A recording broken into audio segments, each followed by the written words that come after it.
자,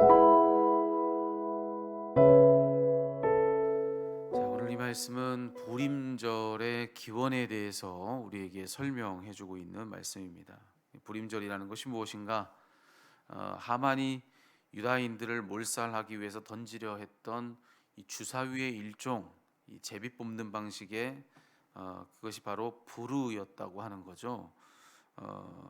그것이 이제는 기원이 되어서 이제 불임절이 시작되었는데, 뭐 내용은 우리가 앞서도 이미 묵상을 해왔기 때문에 잘 알고 계시듯이 이 하나님의 섭리와 역사 가운데서 실로 역전되는 일이 일어나지 않습니까?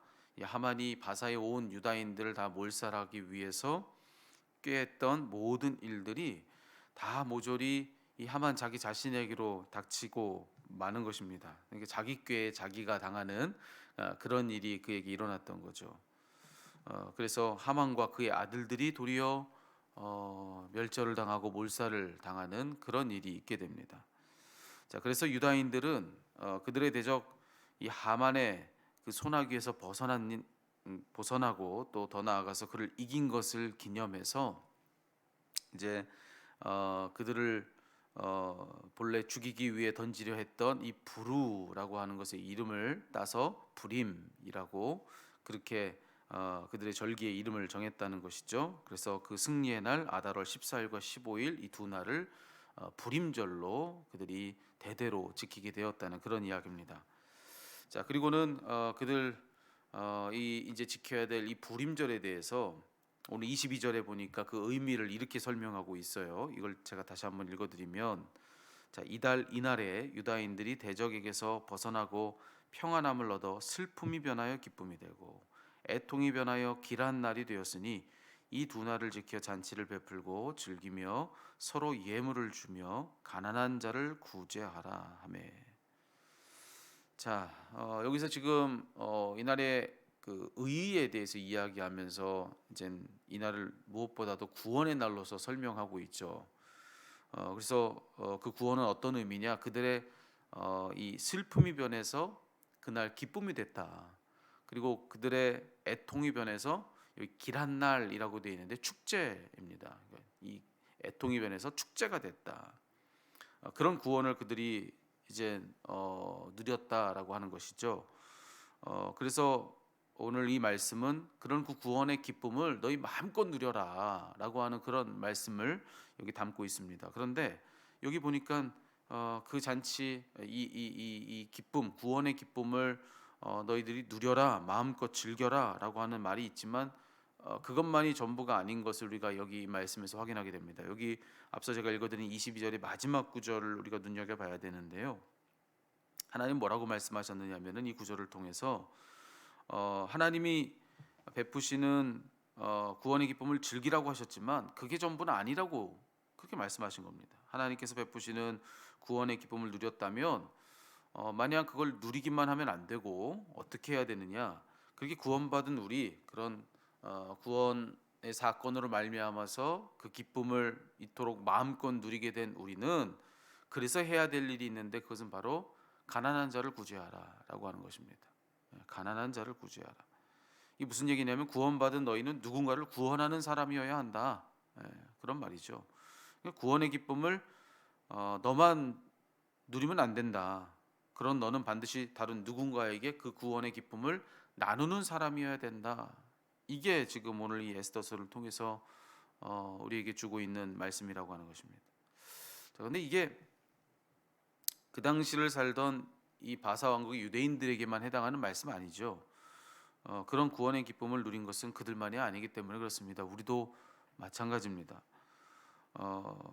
여러분 우리는 그들과 달리 육의 죽음뿐만 아니라 영의 죽음으로부터도 구원을 받은 사람들입니다. 그렇죠? 그리고 우리는 또 그들과 달리 우리가 살아있는 동안에 맞는 죽음뿐만이 아니라 영원한 죽음으로부터도 구원을 받은 사람들이라고 하는 것입니다. 그게 바로 저와 여러분 우리들이다라고 그렇게 우리는 말씀을 통해서 고백합니다. 그래서 그들이 누렸던 그 구원의 기쁨은 실상 누구의 기쁨인가? 우리 기쁨인 것이죠. 여기 이 말씀 앞에서 구원받은 자로서 그 기쁨을 즐기고 누려라 라고 한다면은 우리 역시 그 말씀에 해당하는 사람들이라고 하는 것입니다. 그렇기 때문에 우리에게 똑같이 주어진 말씀은 무엇인가 하면은 앞서 말씀드린 내용들이죠. 구원의 기쁨을 누렸다면 그러면 그 기쁨을 우리만 그렇게 즐기고 누리면 안 된다는 것입니다. 예. 그런 우리는 반드시 누군가에게 구원의 기쁨을 나누는 사람이기도 해야 된다. 여러분 여기까지 이 말씀이 우리들에게 주어졌다라고 하는 거죠. 그래서 여러분 이 말씀은 우리들에게도 동일한 그런 명령이다.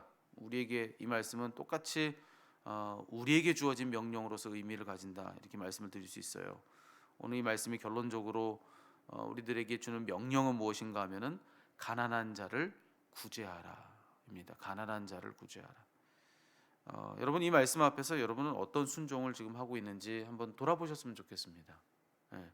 그냥 우리 생각 속으로 우리 마음으로 그래야지 맞지 그게 옳지 이거 말고요. 실제로 자 그것이 맞고 옳다라는 것을 우리도 인정하기에 그래서 나는 뭘 하고 있는가 구체적인 나의 행동 속에서 무엇이 있는가 나의 구체적인 어떤 이 물질의 사용에 있어서 나는 어떻게 이 명령 순종함으로 말미암아서 그 중 일부를 구별하고 있는가 한번 우리 자신을 돌아볼 필요가 있습니다. 여러분 이 말씀이 우리들에게 제한도 아니고 권유도 아니라는 것을 우리가 분명히 해야 되는데요. 이거는 엄중한 하나님의 명령이라는 겁니다. 명령으로서 우리에게 단호하게 우리에게 뭐라 말씀하시냐면은 가난한 자를 구제하라. 군더더기 없이 그 의미를 우리가 이게 무슨 뜻인가 헤아릴 까닭도 없이 너무나도 분명하게 주어진 말씀은 너가 구원받았다면 그렇다면 너도 누군가를 구원하는 일을 해야 되는데 그 구체적인 행동은 다름 아닌 가난한 자를 구제하는 것이다. 여러분 이 말씀에 대해서 우리는 어떤 순종을 하고 있습니까? 만약 여기에 대해서 여러분 나름의 순종이 있다고 한다면 잘하셨습니다.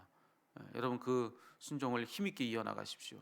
근데 만약에 이 말씀 앞에서 내게 어떤 구체적인 순종이 없다면 여러분 오늘 이 말씀에서부터 한번 다시 시작해 보셨으면 좋겠습니다. 여러분 지금 당장에 할 수 있는 일이 무엇인가? 너무 큰 일이어서 할 수 없는 그런 일 말고요. 당장에 여러분이 할 수 있는 일 중에서 여러분 이 말씀에 대해서 여러분은 무엇으로 순종할 수 있겠는지 한번 오늘 그것을 고백해 볼 수 있는 또 고민해 볼 수 있는 그런 시간이었으면 좋겠는데요. 여러분 찾고자 하면 사실 얼마든지 찾을 수가 있습니다. 온오프라인 상에 이런 구제의 창구는 지금 얼마든지 활짝 열려 있기 때문에 그렇습니다. 큰 부담되지 않는 선에서도 얼마든지 할 수 있도록 우리가 할 수 있는 그런 구제의 창구는 활짝 열려 있습니다. 만약 여러분 그런 것을 찾을 수 없다고 한다면 문의하십시오. 지금 우리 교회가 협력하고 있는 많은 기관을 통해서도 얼마든지 그런 일들을 연결해 드릴 수 있으리라 생각을 합니다. 그래서 오늘 이 말씀에 대한 단순한 순종을 한번 우리들이 해보면 좋겠다. 여러분 이게 절대로 작은 일이 아닌 것이요. 그냥 누군가를 구제하는 것, 이 명령에 순종하는 것. 여러분 그 피아노를 가지고서 연주를 하면 얼마나 화려한 연주가 이 피아노 한 대로 가능합니까?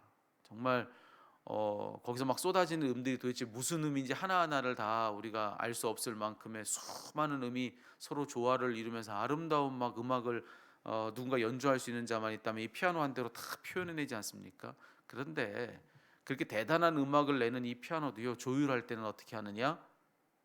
여기 건반 하나의 그 음이 본래 정해진 그 음에 맞는지 그 하나하나를 확인하는 것으로서 이것을 조율한다는 것입니다. 한 음 한 음이 조율된 결과로서 그 화려한 음악이 이 피아노를 통해서 고백된다고 하는 것이 표현된다고 하는 것이죠. 우리가 하나님 앞에서 하는 이 단순한 순종이 그래서 중요합니다. 우리 삶에 있어서 아주 작은 일 그냥 한 가지 일에 순종하는 것은 그저 한 가지 일이기만 할까? 아니요, 그것은 하나님께 우리를 조율하는 것과 똑같습니다. 음 하나를 조율하는 것으로 통해서 저 피아노에 정말 아름다운 음악이 가능해지는 것처럼 우리가 우리의 삶을 그분께 단순하게 순종할 때 그 단순하게 우리가 순종한 그 일만이냐 의미가 그렇지 않다는 것입니다. 그로써 나는 그분이 우리를 통해서 내는 너무나도 놀라운 음악의 일부가 된다.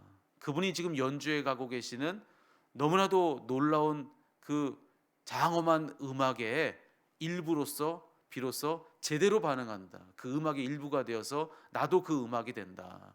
우리 그렇게 의미를 생각해 볼 필요가 있는 것입니다. 그래서 성경이 우리에게 주는 단 하나의 명령에 단순히 순종하는 것, 그것이 얼마나 중요한가. 그로써 나는 내가 생각하는 것보다 훨씬 더 신비한 영역으로 들어가는 것이다 라고 말할 수가 있습니다. 그래서 오늘 이 말씀을 그렇게 한번 해보시자는 거예요. 그럼 우리가 이 말씀을 정말로 우리에게 주시는 하나님의 말씀으로 받고, 오늘 만약 여러분이 하나님의 음성이 뭔지 내가 좀 듣고 싶다고 그런 기도가 있으시다면, 내가 잘 분별이 되지 않는다고, 하나님이 내게 뭘 원하시는지, 내 인생에 원하시는 하나님의 뜻이 무엇인지 나 잘 모르겠다고, 나 분별하고 싶다고, 그런 기도 제목이 있다라고 한다면, 여러분 제가 분명히 말씀드리겠습니다. 여기 여러분을 향한 하나님의 음성이 있습니다. 여기 정확히 분별된 하나님의 뜻이 여기에 있습니다. 그럼 그것이 무엇이냐면, 가난한 자를 구제하십시오. 가난한 자를 구제하십시오. 그것을 위해서 여러분이 할 수 있는 일을 찾아보십시오. 그것이 지금 너무나도 명백히 우리 귓가에 들리고 있는 살아계신 하나님의 음성입니다. 여러분 그것을 꼭 기억하시고, 오늘 이 단순한 명에 여러분 단순하게 순종해서 그분이 지금 만들어가고 계시는 그 아름다운 음악에 여러분이 일부가 되기를 바랍니다.